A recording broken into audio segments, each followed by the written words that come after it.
I was on my way to the most important exam of my life, when someone shoved me into a river. I missed the test, got sick, lost the chance to ever have children. Years later I found out it was all planned by my fiancé and my best friend. But when life gave me a second chance, I didn't waste it. I gave her the clothes, sent her down the same path, and watched her fall into the trap meant for me. This time I didn't just survive. I made sure they paid for everything. On the way to take the college entrance exam, I was suddenly pushed into a river by someone and ended up missing the test. Because of the cold I caught, I later developed fertility problems. I was the one who brought up breaking off the engagement with my fiancé Ethan, who was about to head off to college. But Ethan refused to agree. Before leaving for school, he insisted on marrying me. After we got married, I took care of his parents and saved money so he could continue his education. Life was difficult, but I accepted it willingly. Thought I was doing it for love. But one day, when I went to see him under the pretense of delivering money, I discovered he was living with my best friend, Lily. The two of them looked just like a loving married couple. When I confronted them, Lily burst into tears, acting all hurt and innocent. Ethan stood protectively in front of her, clearly annoyed with me. Then he said it. Yeah, it was my fault that I hired someone to push you into the water back then. I did it so Lily could get into college. But I married you, didn't I? You've got yourself a husband with a college degree. Isn't that good enough? The shocking truth hit me so hard I had a heart attack. Ethan hesitated for a moment, but Lily simply grabbed his hand and dragged him away. They left me there to die. When I opened my eyes again, I had returned to the day before the college entrance exam. This time I handed the clothes Ethan gave me to Lily. These are a bit big on me, I told her. You can wear them tomorrow to the exam. Lily looked genuinely touched. Yvette, I really hope you don't take the exam, she said with concern. Even though you're the one most likely to get into college, you and Ethan are already planning to get married. Between college and marriage, obviously marriage is more important. What's the point of a woman going to college anyway? If I had a man like Ethan, I definitely wouldn't take the exam. Lily put on her usual act of being kind and thoughtful, giving me advice like she always did. Ever since college entrance exams were reinstated and the three of us, me, Lily, and Ethan, signed up together, she had been saying things like this almost every day. Back then I thought she was just narrow-minded and meant well. But now I was more furious than I had ever been. Because I realized, I had been reborn. Reborn into the day before the exam. Tomorrow, if nothing changed, I would wear the new clothes Ethan gave me, head to the test site, and be pushed into the river by someone wearing a hat.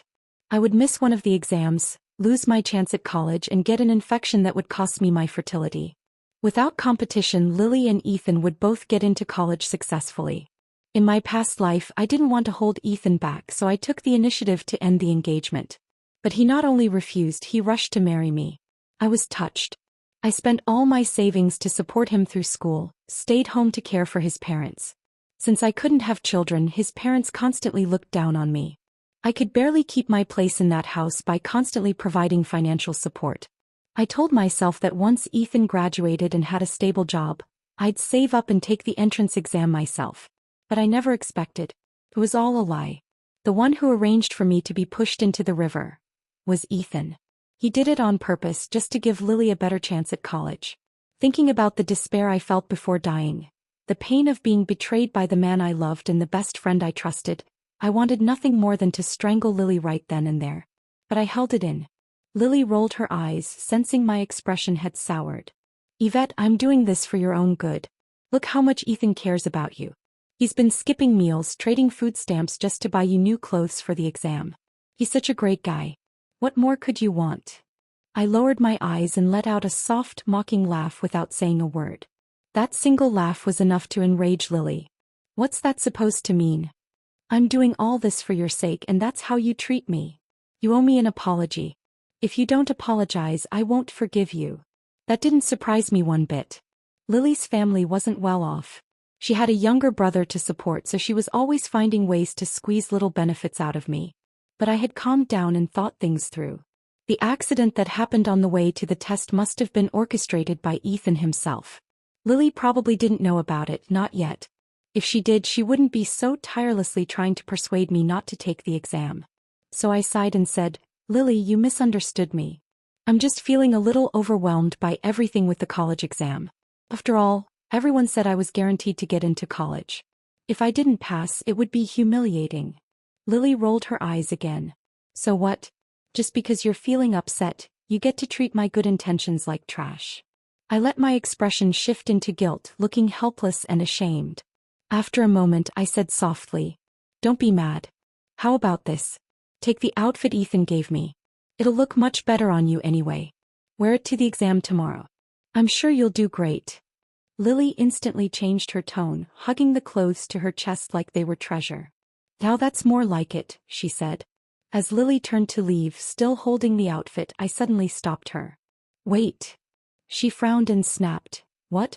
You're giving it to me and now you want it back? Once it's in my hands, it's mine. Don't think you can take it back." I shook my head. "No, that's not it. I just wanted to tell you, don't take the path through the east end of the village tomorrow. Take the longer way around. I heard some other classmates say there's a mentally unstable guy hanging around that area. I'm worried you'll get hurt." Lily brushed it off with a lazy shrug. "Sounds so dramatic. Since when is there a lunatic over there? You're just trying to stop me from stealing the spotlight." I pretended not to hear her and added, "Oh, and one more thing, Ethan gave me that outfit. Don't tell him I passed it on to you. He'll definitely get upset with me if he finds out." Lily gave a quick nod like she was scared I'd start nagging her again. Then she clutched the clothes tighter and ran off excitedly back home. The next morning arrived quickly. I dressed in the plainest outfit I owned. No color, no detail, nothing that would attract attention. I even wore a hat on purpose, tugged low over my face. Then I took the long way to the test site, deliberately avoiding the main path. The one where I knew someone would be waiting. The one Lily would take instead. As I sat down at the test center, my breath caught for a moment, but I forced myself to stay calm. This was my second chance. And I wasn't going to waste it. The test began. Despite all the chaos in my heart, I focused on the questions in front of me. Strangely, many of them felt familiar, like faint echoes from a past life. In my first life, I never got the chance to take this test. This time I did. And I wouldn't let it slip through my fingers again. I don't know how much time passed before the final bell rang, signaling the end of the exam. I handed in my paper, proud of what I'd written. For the first time in years, first time in both my lives, I felt light. I had done it. I walked out of the building ready to head home. But the second I stepped through the gate, I heard it. Voices. Whispers. Clusters of students talking in hushed tones. "Did you hear? One of the test takers got pushed into the river. Almost drowned." "I know, right? They say it was a girl. Something emotional happened. What a pity. This exam is supposed to change your fate, and now she missed it. She nearly died. Forget about the test." I knew exactly who they were talking about. Lily. I had to pinch my thigh hard to stop myself from laughing out loud. Pretending to be shocked, I rushed forward, grabbing the hand of a nearby woman. "Ma'am, do you know the name of the girl who got pushed into the river? I'm also taking the exam, I might know her." The woman flinched at my sudden desperation but replied anyway. "I think her name was something like Snow. Maybe Lily. I just remember it had snow in it. She's lying in a ward up ahead. If you go take a look, you'll know if you recognize her." I ran the rest of the way to the hospital. Lily lay on the bed with her eyes closed, surrounded by crying relatives. For a second I froze. Had she died? Before I could react, her father spotted me and grabbed my arm. "You have the nerve to show up here?" he yelled. "If it wasn't for you pushing her to take the college exam, trying to change her life, how would she have ended up in the river? How would she have fallen unconscious?" Her other relatives jumped in immediately. Everyone finally had someone to blame. All fingers pointed at me. All voices full of fury. "This is all your fault. Lily was such a good girl. Now look what happened. Everyone knows she got dragged into the river by some homeless guy. Who's going to marry her now? She's just a girl. Why did she have to be so obsessed with college? Serves her right. You're going to take responsibility for this. Pip. If Lily can't get married anymore, you'll hand over your dowry. Her brother needs a wife." The more they talked, the more absurd it became. I rolled my eyes. Lily was already an adult. It was her choice to take the exam. What did that have to do with me? "If you're so capable," I snapped, "why don't you go after the person who actually pushed her into the river? Why blame me?" They fell silent. But only for a moment. It's because I don't have parents, right? You think I'm easy to bully. Cowards, all of you. Anyway, I told Lily not to take the exam. With that brain of hers, she wasn't likely to pass anyway. She didn't listen. What do you expect me to do? As soon as I said it, I knew I'd stirred a hornet's nest. The room erupted. If some of them hadn't been too scared to actually touch me, they would have torn me apart. I argued for a few more minutes, then got bored. I turned and walked out of the room without another word. The moment I stepped into the hallway, I saw him. Ethan. He was anxiously checking every room, clearly searching for Lily. I quickly rubbed my eyes to make it look like I had just been crying. When he saw me standing there, perfectly fine, he looked stunned. Then relief washed over him. But almost immediately his face hardened. You're okay? Why didn't you tell anyone? Do you have any idea how worried I was? I've told you again and again to keep a low profile, but you just have to keep making enemies. If I hadn't overheard someone saying you were at the hospital, I'd be out of my mind by now. He fired off his words like bullets. I stared at him blankly, pretending not to hear a thing. It took him a moment to realize my face looked like I'd been crying. Maybe guilt kicked in. Or maybe it was all for show. Either way, he sighed and started to comfort me. All right, don't cry. I wasn't trying to blame you. I'm just worried. You know the saying, the deeper the love, the harsher the words. Don't you understand that what matters is you're okay? Missing the college exam isn't the end of the world. There's always next time. Don't be so upset. Hearing that only made me cry harder. I understand everything you're saying, I choked. But Lily spent so much time preparing for this exam. You know what her situation is. If she doesn't get into college this time, she's going to be forced to marry someone just so they can get dowry money for her brother's wedding. There won't be a second chance. He's my best friend. And now she's in a coma because a stranger pushed her into the river. Her whole life is ruined. How can I not be heartbroken? Ethan's expression twisted like he'd swallowed a fly. Then he grabbed my arm tightly. What did you say? Who did you say got pushed into the river? I blinked at him innocently. Wow. I didn't realize you cared so much about Lily. Weren't you always saying you didn't like hanging out with her? Ethan used to avoid Lily like the plague, just to keep up appearances. He constantly told me how annoying he found her. And like an idiot, I believed him. They must have found my little performance laughable. Ethan especially. For a brief moment his expression shifted, like he realized how foolish he looked, pretending all this time that he didn't care about Lily. But he quickly snapped back into his usual composed self. We're all classmates, he said awkwardly. Of course I care. Just tell me, what happened to Lily? I let out a soft sigh, lowering my voice as if it pained me. She was on her way to the exam when a stranger shoved her into the river. She missed the whole thing. I was so nervous during my test that I completely forgot about you and her. But once I finished, I felt this pressure in my chest, so I came to the hospital. That's when I heard what happened. Ethan stumbled back, swaying like he was about to pass out. If I hadn't reached out to grab his arm, he might have collapsed. That reaction. It was miles away from how he had acted in my past life. Back then, when I was the one who almost drowned, he didn't panic. He didn't rush. He didn't care. But now that it was Lily, he looked like he'd seen death. And I wasn't done yet. If it were just about missing the exam, maybe it wouldn't be so bad, I murmured, lowering my eyes. Let's be honest. Lily didn't have a good chance of getting in anyway. Not unless someone else dropped out. Her grades were never that strong. I let the pause linger. But the real problem, I continued, eyes flicking up to meet his, is that she can't swim. She nearly drowned. A homeless man happened to be nearby and rescued her. Ethan blinked. Speechless. It's summer. People aren't wearing much, I said, feigning discomfort. I heard when the man pulled her out, her blouse was already undone. His pupils dilated.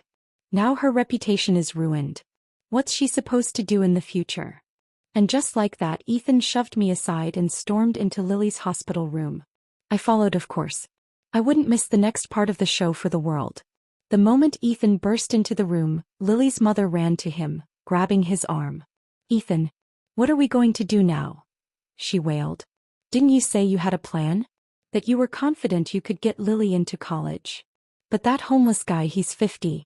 Not only did he pull Lily out of the river, he gave her CPR. Right there. In public. Everyone saw. Now they're saying he saved her and she should repay him with her body. Lily's only 20. She's my only daughter. How could I possibly let her marry a homeless man? To be fair, she wasn't exaggerating. There was no way they'd let Lily marry someone that poor. Even in modern times, with her falling into the river, being rescued by a man, and experiencing that kind of physical contact in front of witnesses, it really did put Lily in a tough spot. I stood at the doorway, struggling not to laugh out loud. Ethan didn't even glance at me. His face looked worse and worse with every word. In the end, he dropped to one knee beside Lily's bed and clutched her hand. "Lily, wake up. It's Nathan. Come on, wake up." And maybe love really could work miracles. Because a few moments later, Lily actually opened her eyes. She blinked slowly, clearly disoriented. "Why am I here?" Everyone in the room froze. I caught on quickly. It must have been too sudden. She was probably experiencing memory loss. I rushed forward, my voice gentle and tearful. "Lily, you're finally awake. You scared me half to death.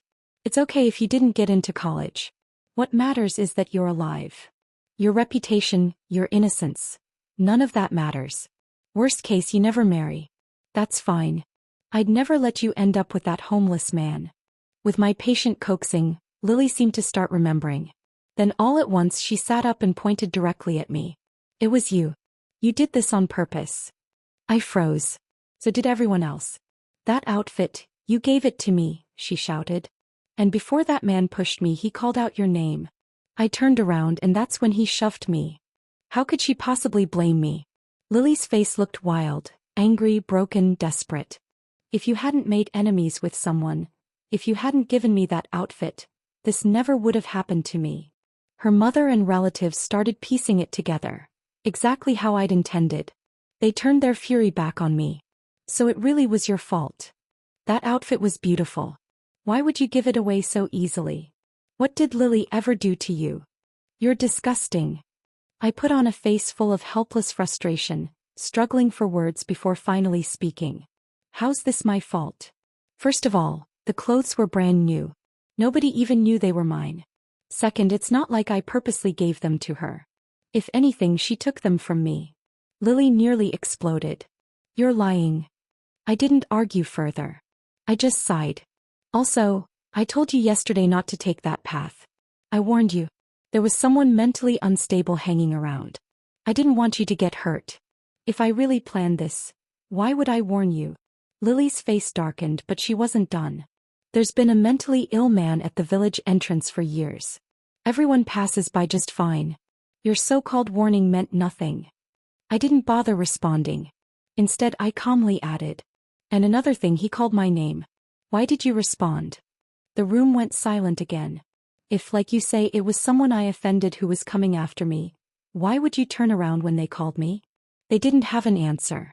Because they were starting to realize the truth. But even more importantly, they couldn't disprove the logic I laid out. I smiled inwardly. Step by step, the noose was tightening. The room fell quiet. Not because they agreed with me, but because my words struck a chord none of them could ignore. Even Lily had no answer. She was still pointing, trembling, but her accusations no longer had the bite they'd carried moments before. I let the silence simmer. "Even if I didn't want her to take the exam," I added softly, "what would I gain from that? I've always been good to her. You all know that." The room remained frozen. They were unreasonable, yes. But even they couldn't argue with logic that plain. "Yeah, I told Lily not to take that path. And if someone called my name," I paused and looked straight at Lily, "why did you answer?" She looked like she'd been slapped. Her mouth opened, then closed again. They were confused, but I wasn't. I knew exactly what was going on. Lily and Ethan had been involved for a long time. They'd taken advantage of me for years. Used me, drained me, all while pretending to care. I had been the golden goose. Smart, popular, well-liked wherever I went. People often called out to me in the streets, hoping to befriend me. Lily, afraid I'd grow distant, used to copy me, pretend to be me. That way she could block others from getting close. And also scope out better options for herself. Should someone more valuable appear, she'd be the one to intercept. I'd known it deep down. But I trusted her too much. I convinced myself everything she did was for my sake. Now I saw clearly. So did Ethan. He turned furious. "Shut up. No matter what, this is your fault. Lily took the fall for you. If you don't feel guilty, fine, but how dare you act so arrogant? His voice rose, each word sharper than the last. As your fiancé, I'm ordering you to take responsibility. My breath caught, but I didn't move. Since your mistake caused Lily to lose her chance at college, you should give her your spot. Let her take your place at school. And as for you, marry that homeless guy instead. Pause. Then the entire Chong family lit up. Their eyes sparkled with sudden joy. Greedy, gleeful, disgusting. I didn't agree. But I didn't refuse either. I just let out a long sigh. The one who really caused all this is the man who pushed Lily into the river. I looked Ethan square in the eye. Don't worry. I've already reported it to the police. They'll investigate and find out who did it. That person will be held responsible. The smile fell off Ethan's face like a mask torn away. Panic settled in his features. What? You called the police? Why would you do that? But it was too late. The door to the hospital room swung open. And in walked 2 officers. Before they could say a word, the Chong family swarmed them. Officers. You're just in time. This girl ruined my daughter's life. Kept her from college. Destroyed her reputation. She needs to pay compensation. If she hadn't made enemies and given Lily that outfit, none of this would have happened. She should be arrested. She should hand over her college admission to Lily. Ethan glared at me, eyes full of venom. Why would you call the cops? Are you crazy? Now everyone's going to know. I let out a cold laugh. If you care so much about Lily, don't you think she deserves the truth? Ethan, cornered, grabbed one of the officers by the arm and pointed at me. Officer, I'm Ethan Miller. I'm also a test candidate. I can testify, Yvette did this on purpose. She's always been jealous of Lily. She gave her the outfit meant for herself, deliberately made enemies with someone, and that person pushed Lily instead. It's attempted murder. You have to do something. The crowd exploded again. Yeah, that's right. She needs to be punished. But the officers raised their hands for silence. Then calmly one turned to Ethan.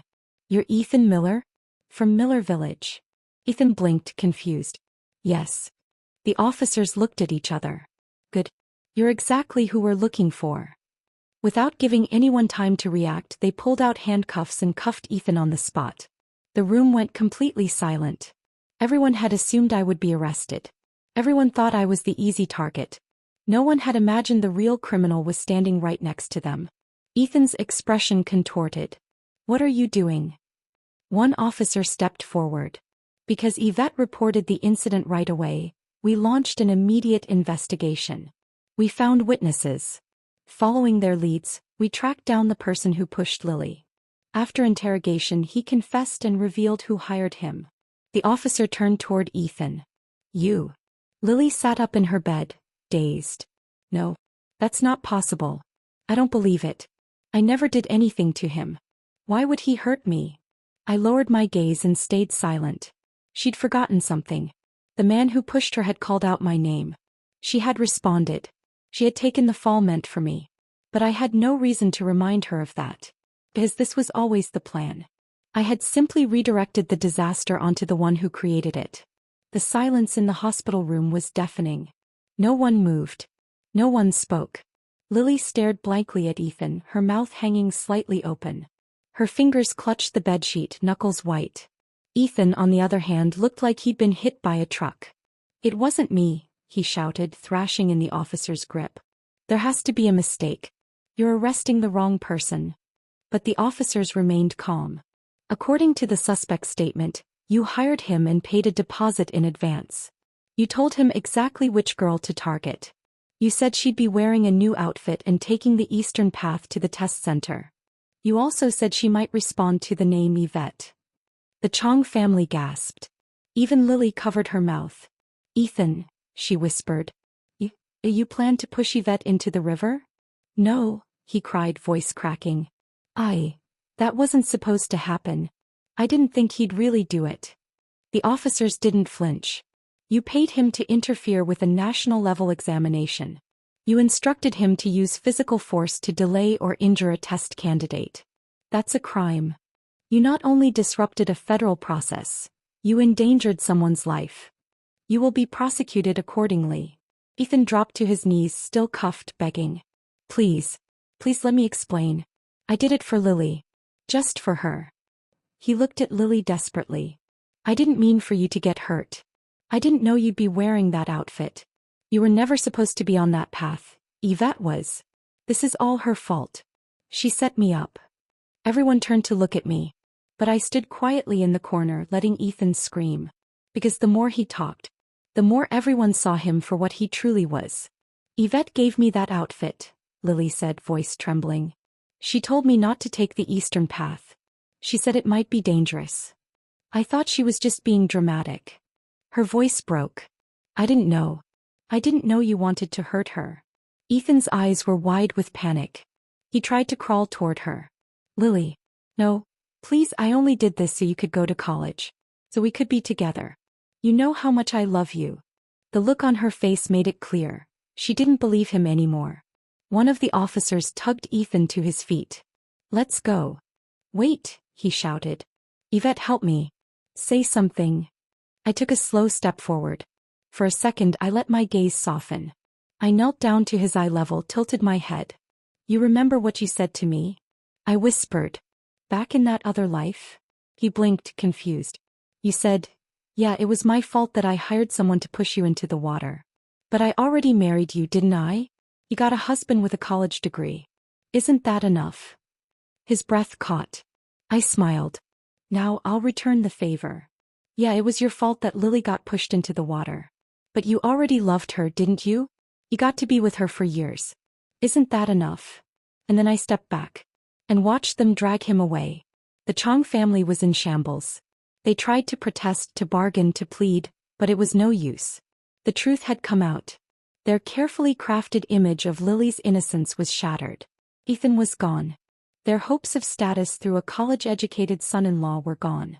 And now so was I. I walked out of the hospital without looking back. Weeks later, the results of the college entrance exam came in. I passed. Top scores, in fact. Better than I had ever dreamed of. When the acceptance letter arrived, I held it in my hands, trembling. Not from fear. From freedom. I packed my things and left the village. No ceremony. No goodbye. Lily's family tried to reach me once or twice. I ignored them. Ethan's trial made headlines briefly. He was sentenced to several years in prison for exam interference and attempted assault. In court he looked for me again. I didn't attend. Some people don't deserve closure. Me. I went to college. I built a life. I made friends who didn't want anything from me. Professors who believed in my abilities. A future that belonged solely to me. I'd been pushed once. But I'd climbed back up. No. No one would ever push me again.